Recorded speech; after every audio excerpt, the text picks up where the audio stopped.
Bienvenue à tous dans ce partage d'informations. La conscience repousse son horizon à mesure qu'elle se confronte aux limites de ce qu'elle perçoit comme réel. C'est d'abord le saut de la foi dans des domaines inconnus pour les apprivoiser et les intégrer. Cette présentation du moi intelligent au moi conscient, c'est cela, une boîte à outils pour de nouvelles compréhensions, pour faire des ponts, des synthèses qui résonnent et étendent la conscience de soi et y trouver le monde. Posez dès à présent cette attention. Je saisirai le sens de tout cela avec aisance. Allons-y.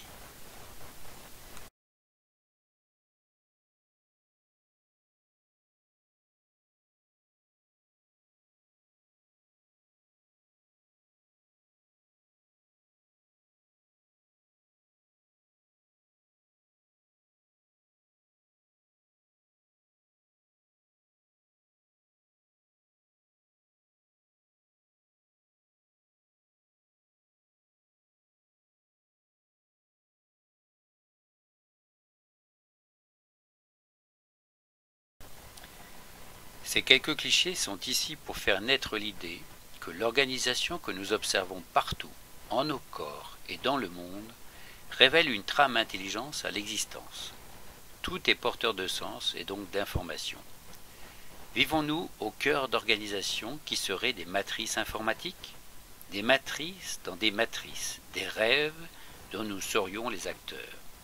Un manifeste a été signé par de nombreux neurobiologistes qui aboutissent à cette conclusion. Il faut abandonner le modèle matérialiste de l'homme. L'homme est avant tout une conscience. Je vous propose une image. De la même manière que vous ne pouvez participer à un jeu vidéo sans prendre un avatar, c'est-à-dire un personnage interactif avec le décor, dans la trame du jeu, il vous faut dans notre monde avoir un corps dont les composants vibrent à la même fréquence que les objets qu'ils côtoient. Tous ces objets, qu'ils soient inertes ou dynamiques, sont des élévations de terre dont certains, tels des bulles, semblent s'échapper de leur support. Gardons pour l'instant cette analogie avec le jeu vidéo, pour approfondir ce que serait une matrice, un champ informationnel.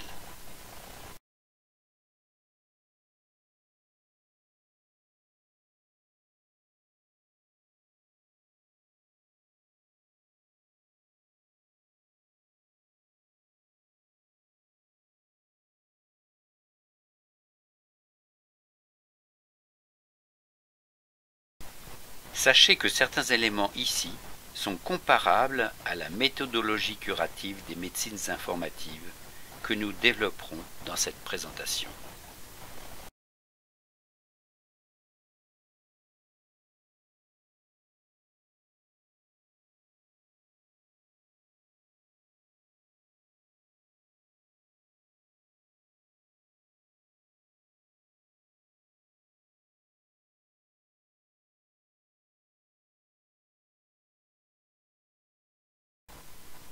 L'humanité agit majoritairement dans le rôle d'acteur. Celui qui prend le recul sur les circonstances assume deux rôles, acteur et observateur.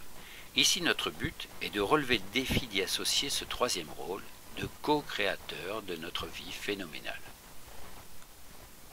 Allons à présent à la découverte des réelles matrices informationnelles, c'est-à-dire allons relever les principes d'organisation et de reliance du monde phénoménal. Il est nécessaire de connaître ces aspects pour ensuite en utiliser le potentiel en vue de piloter des événements. Un petit effort s'il vous plaît. Ce graphique exposé par Nassim Haramein dans Théorie des champs unifiés, visible sur Vimeo, a pour nous une grande importance. Il permet de saisir que le champ informationnel de notre réalité s'aligne en une cohérence parfaite entre le micro-niveau des phénomènes et le macro-niveau. Cette progression linéaire s'obtient par le relevé des rayons d'un côté du graphique et des densités d'énergie de l'autre. Nassim Haramein est parvenu à ces conclusions par l'hypothèse que le vide lui-même est une structure fondamentalement organisée.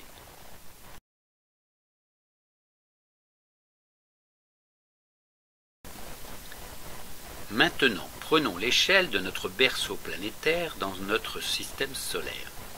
Chaque planète du système imprime son interaction sur les autres. La Terre reçoit des réflexions radiantes de Mercure, de Mars, de Vénus, etc., qui s'impriment dans son écorce. Les 7 métaux nous sont connus comme en représentant les effets d'influence.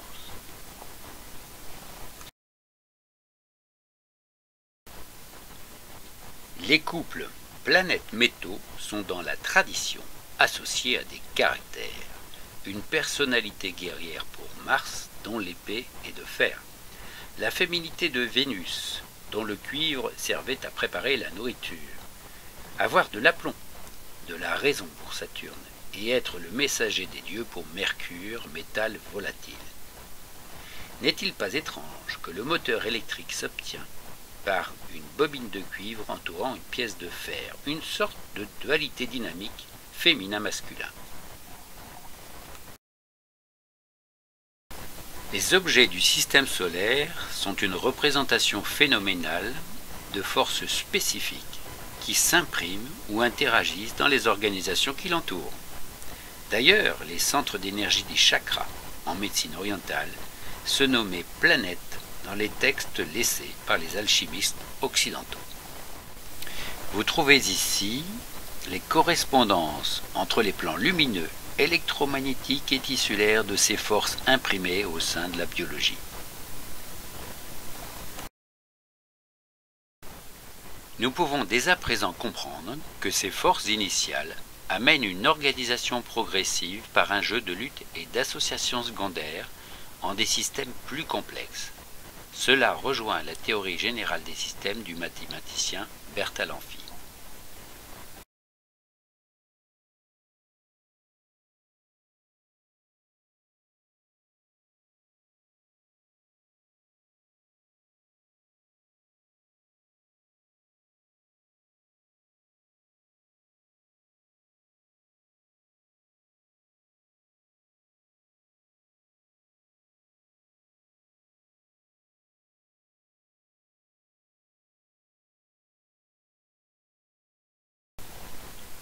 Comme nous l'indique Arkady Petrov, le niveau cellulaire est particulièrement abouti en termes d'organisation. Les lettres placées C, G, A et T pour énergie comburante, génétique, alimentaire et tellurique, appartenant à la médecine traditionnelle chinoise, signifient qu'une centralisation fonctionnelle est opérée entre le noyau, système de commande, le réticulum endoplastique et la part métabolique, et les mitochondries pour la respiration cellulaire. Respiration cellulaire ébauche du pôle rythmique des organismes supérieurs.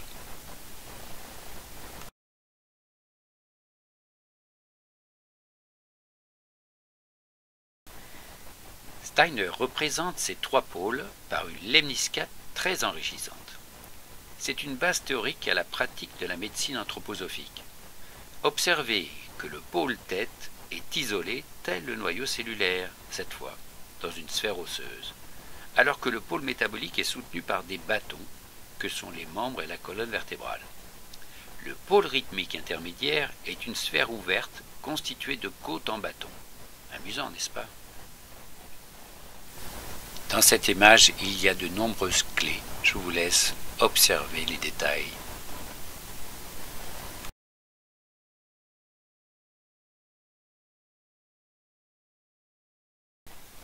L'ADN était pensé à tort comme figé au cours de la vie d'adulte, de la même manière que notre cerveau paraissait ne pouvoir se régénérer. En réalité, des nutriments embryonnaires injectés dans le flux sanguin activent la régénération cellulaire et des pensées d'éternité stimulent la pérennité de notre santé.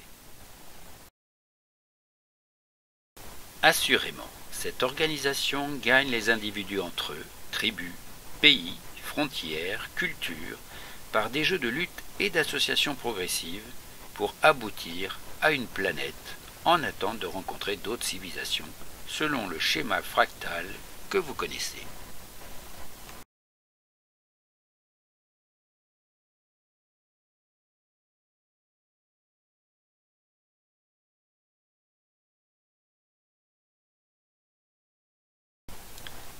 il devient aisé de considérer l'organisation en termes de gamme vibratoire, d'autant que le son agit directement dans la forme. Je vous conseille de découvrir sur YouTube le film Monde intérieur, monde extérieur. Une vraie mine d'or.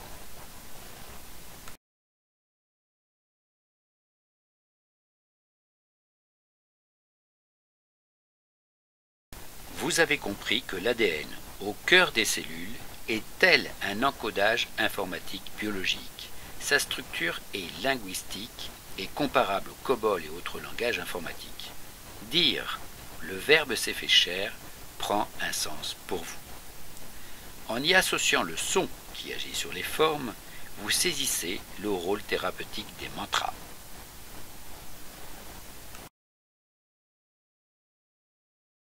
Cet ouvrage traite des transferts d'informations que le lien affectif favorise entre le maître et son animal. De très nombreux exemples confirment l'unité du monde et le passage privilégié des émotions et de leurs contreparties pathologiques inscrites dans les biologies.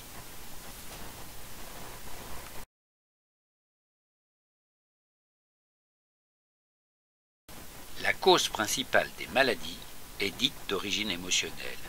Ce classement de médecine anthroposophique affiche l'interpénétration des règnes ainsi que le champ fréquentiel que ces règnes alimentent. On parlera en termes de corps physique, éthérique, astral et organisation du moi. Nous pourrions considérer que les vitesses relatives, la complexité, la vitesse intrinsèque augmentent d'un règne à l'autre. Ceci n'est pas figé. Le minéral arborescent, le végétal piquant ou carnivore, l'animal domestique qui prend la charge conflictuelle de son maître, c'est une dynamique d'évolution. Des mémoires organiques telles que le marquage territorial qui crée un symptôme de cystite après une contrariété avec le voisin, c'est l'interpénétration des mémoires constituantes de notre réalité partagée.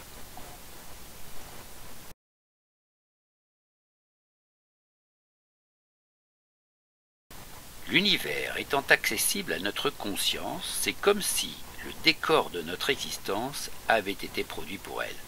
Pour Steiner, le premier règne à apparaître est celui de l'homme. Il est le germe de développement qui s'entoure des champs d'existence qui le façonnent.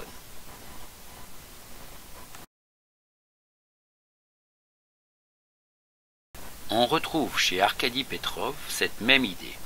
Sur le plan informationnel, l'idée, l'intention germent en une série d'événements qui créent de nouvelles suites. Sans l'observateur, l'univers existerait-il ?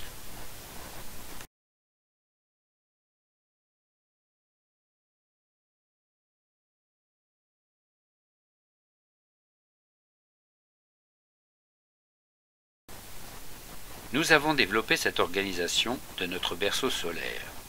En voilà d'autres, qui participent d'autres échelles résonantes et fractales. Je vous laisse les découvrir.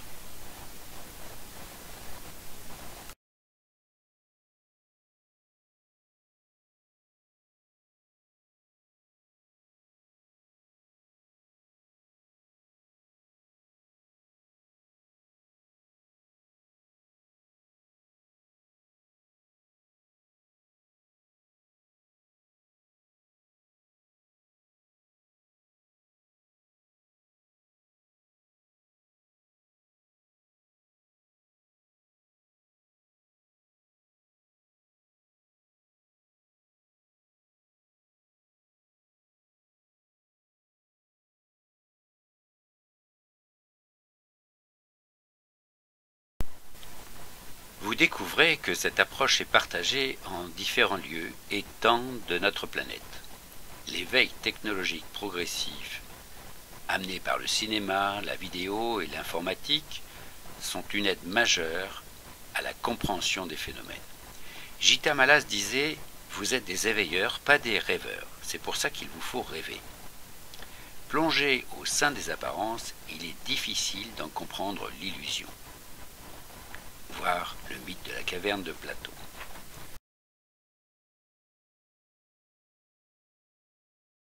Je m'amuse à vous poser cette question. Que faites-vous pour exister? Pour contrôler vos respirations cellulaires, celles produites par les mitochondries, ou pour produire les actions chimiques macromoléculaires, ou plus profondément les échanges électroniques atomiques? Bien sûr, c'est une question folle. Vous êtes avant tout une conscience, et ces processus sont le miracle de la vie, au même titre que le sont toutes ces élévations de terre telles que les végétaux, les animaux. Cette conscience, nous devons l'explorer et comprendre comment elle s'inscrit dans la phénoménologie, c'est-à-dire la manifestation physique de ses attributs, ses croyances, les peurs. Il nous faut comprendre cela pour passer au chapitre 3 des médecines informatives.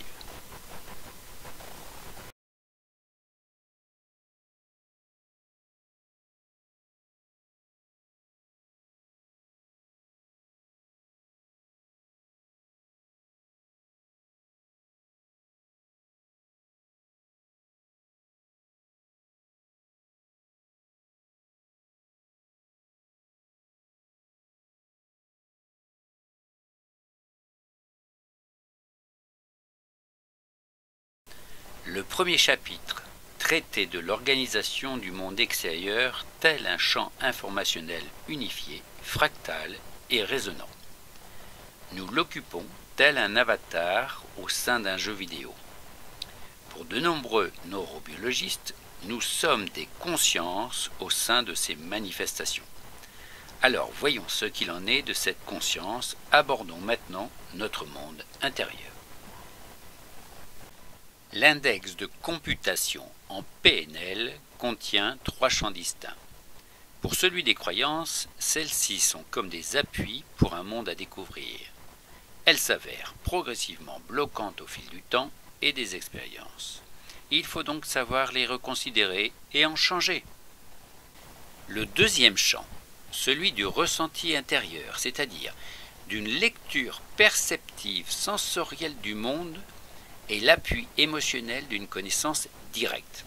Un « je sais, je le sens » qui peut soit corroborer, soit s'opposer au champ des croyances. En ce cas, l'être est dissocié et le trouble s'installe. Le troisième champ affiche dans le monde extérieur et intérieur les effets de l'accord, harmonie, joie, santé, et du désaccord, soit des comportements inadéquats et des symptômes corporels. En y incluant un quatrième champ central, celui des automatismes, par exemple les inclusions interactives produites dans l'enfance, on obtient les 4 états inférieurs de la conscience, les 4 séphirotes inférieures de l'arbre de vie, qui en décrit 10. Symptômes physiques, malaise émotionnel, erreur du jugement, libération du passé se font et sont les affres de la personnalité naissante jusqu'à sa maturité. La personnalité dépasse progressivement sa condition naturelle pour se tendre en conscience à de nouvelles possibilités d'interaction que l'on décrit comme niveau de conscience. Le monde qui m'entoure va donc se manifester différemment selon ma lecture de celui-ci. Je suis le monde, même si je ne le sais pas. N'hésitez pas, mettez sur pause pour lire les textes qui défilent trop vite.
Ces marches de la conscience sont naturellement traversées dans la croissance de chacun.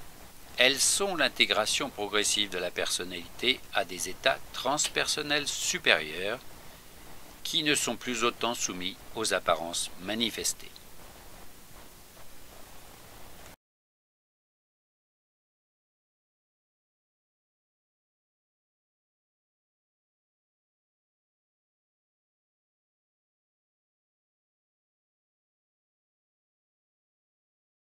L'être humain dispose donc d'un moyen qui lui permet d'étendre sa perception sur d'autres fréquences d'existence pour joindre soit d'autres dimensions, soit une partie plus vibrante de lui-même. N'hésitez pas à fouiller le sujet dans les textes, dans les livres de José Arguel et Stéphanie Sousse, accédez à votre moi multidimensionnel ainsi que Livre du trône et des origines. Ce cliché en provient.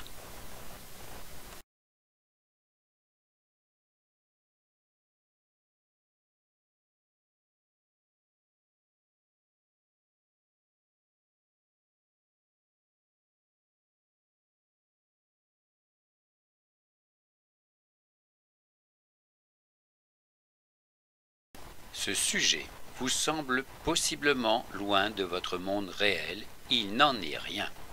Les ostéopathes et autres acupuncteurs, kinésiologues que vous visitez et qui vous traitent pénètrent en conscience dans la quatrième dimension dont ils ont la perception. Le pilotage de la réalité, c'est-à-dire ces techniques des médecines informatives décrites au prochain chapitre, agissent depuis une conscience connaissante de cinquième dimension.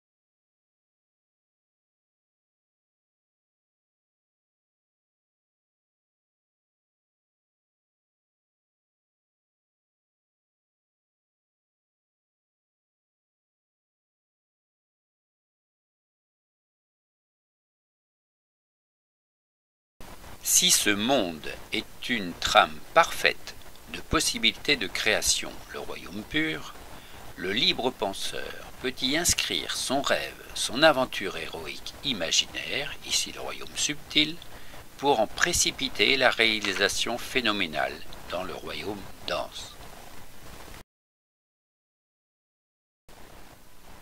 Les films cinématographiques à succès ont tous la même trame. Un personnage central, dont les défauts permettent une possible identification, qui se transforme finalement en sauveur du monde. Dans la phénoménologie, chacun dispose d'une histoire. Qu'elle soit éloignée, voire paraisse folle, elle est l'histoire, la séquence qui porte en elle une réalité, une vérité, une manifestation. C'est là que l'écoute du thérapeute est efficace, parce qu'elle est sans jugement.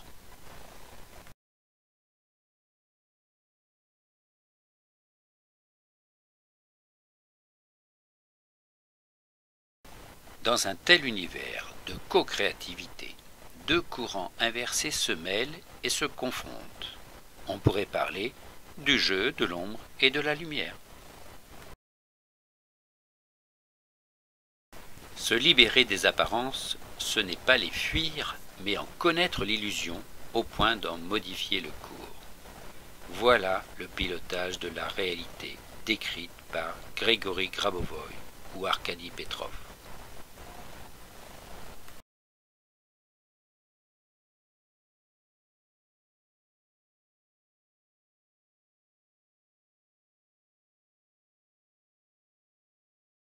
Si les personnages optent consciemment vers un courant ou l'autre, c'est aussi que cette dualité existe en chacun de nous. Le choix s'opère autant à l'extérieur qu'à l'intérieur.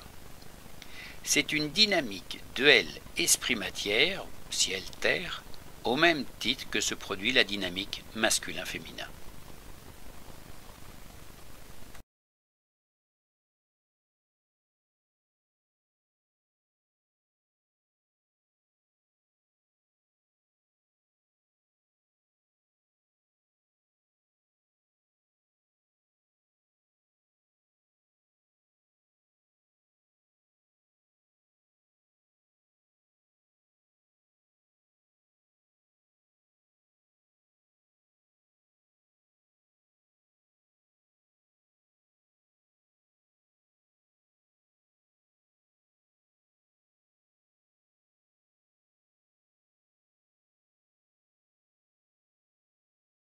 Ce deuxième chapitre se clôture.